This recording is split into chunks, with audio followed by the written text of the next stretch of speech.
Only twice in the Open era have two men squared off in 3 consecutive finals for the right to be called Wimbledon champion. Before the Federer-Nadal trilogy, the Boris Becker versus Stefan Edberg series featured 2 of the game's most brilliant all-court battlers in a rivalry that crescendoed 30 years ago.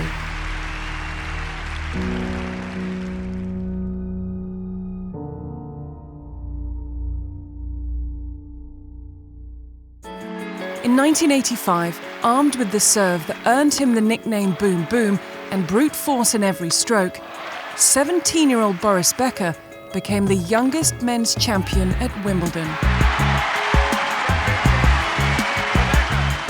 By the following year, he felt like centre court belonged to him.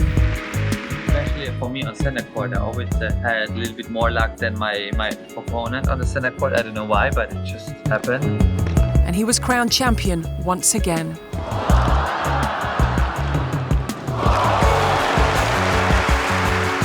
But in 1987, he'd be stunned in the second round by the world number 70. Duran has done it. Boris Becker, gracious in defeat. I went out there and I was trying my best and I give it my best and I lost. Sure, I'm very disappointed. It's a big tournament. I'm defending champion. But I guess tomorrow morning when I wake up, it's going to hurt even worse. Sweden's Stefan Edberg was the boys' champion in 1983. He was twice the Australian Open winner, but had never been to the Wimbledon final in 5 appearances. The youngest of 3 Swedish stars, he was often compared to Mats Wilander and Bjorn Borg, the latter whose disposition he emulated. He's keeping cool, he's behaving very well on the court, he's got great manners, and I think a lot of us Swedes took after him in that respect.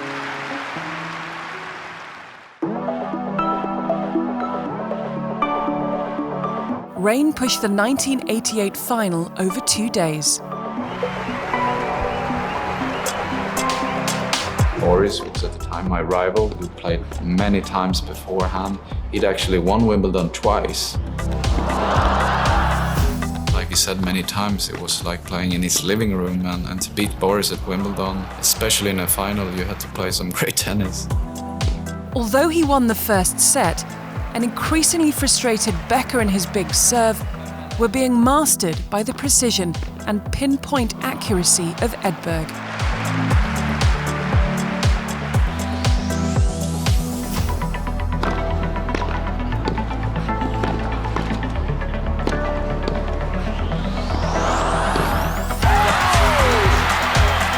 It's been a dream of my whole life to be out there, and then actually to win it is a great relief. At the time I beat maybe the best grass court player there was. A first Wimbledon title for the Swede, and only chapter 1 of a thrilling trilogy. While Becker maintained his brash-thumping style, Edberg was more subtle, and their rivalry was blooming because of that great contrast. Once we were on the court, even though we had 2 different tempos and characters, we had a lot of respect for each other. By the time they met in their second straight final, it was their 18th career clash, Becker leading 10-7. I was a little bit of the favorite going into that match. I got off to a terrible start. It was just uphill right from the beginning. Becker was displaying the brand of tennis that had won him 2 previous titles here. That was my best Wimbledon altogether, where I felt really, really strong.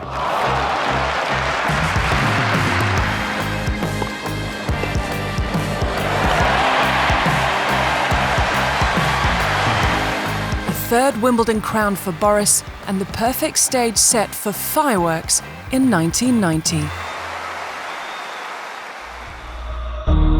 It wasn't a foregone conclusion a third Becker-Edberg clash would happen.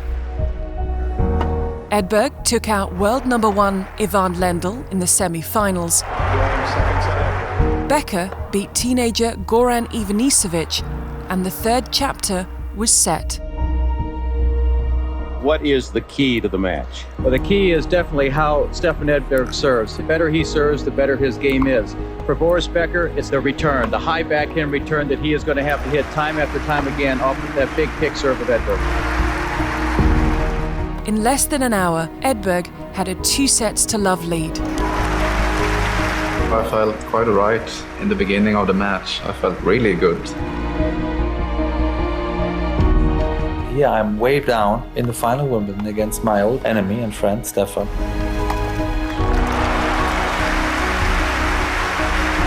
I started to get nervous. Down but not out, Becker summoned his best. Then I think I dropped my serve at the beginning of the third set and oops, trouble. Boris sees his chance and starts picking up his game.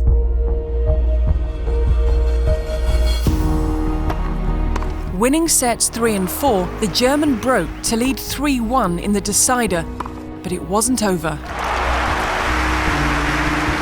I started to, think about the moment, what it's going to feel like after I win. That was those 5 minutes which cost me the game.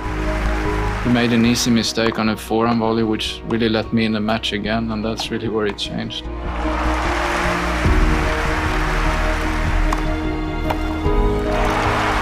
Edberg breaks back, and 4-4 in the 5th set, with Becker serving, proves a pivotal game. It's a beautiful love. It's a wonderful love. He's done it. He's done it. He's done it. One of my hardest losses, because I felt like I had the match in my pocket. By being the best in the world, I think you create some sort of respect for one another. I will never say I was better than Stefan, and you probably would never say he was better than me. We were very much equal. And it was just tennis. It was just being free in that moment on the court and see who's better. And I think that was the magic of our rivalry.